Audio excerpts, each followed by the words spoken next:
এই হলো তেলাকুচা। আর এই তেলাকুচা প্রকৃতির এক আশ্চর্য ঔষধি গাছ।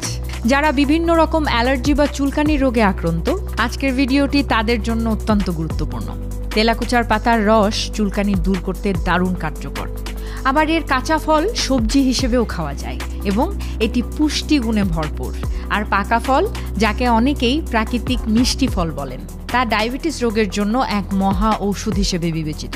আপনি জেনে অবাক হবেন, তেলাকুচার পাতা শুধু ভেজে বা রান্না করেই নয়, কাঁচা বেটেও খাওয়া যায়। আমাদের দেশে অনেক এলাকায় এই গাছের কচি ডগা রান্না করে খাওয়ার প্রচলন বহু পুরনো। একেই বলা হয় মহা ঔষধ, কারণ এটি সত্যি বহু রোগ নিরাময়ে সাহায্য করে।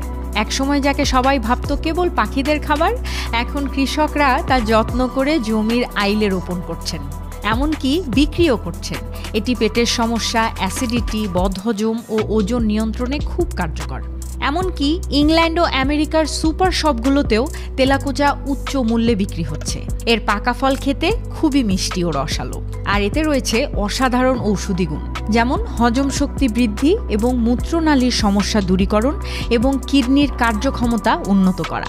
সত্যি, তেলাকুচা হচ্ছে এক সর্বরোগের মহৌষধ। চুলকানি থেকে শুরু করে হজম সমস্যা, এমনকি ডায়াবেটিস, সব ক্ষেত্রেই এটি প্রকৃতির এক অমূল্য দান।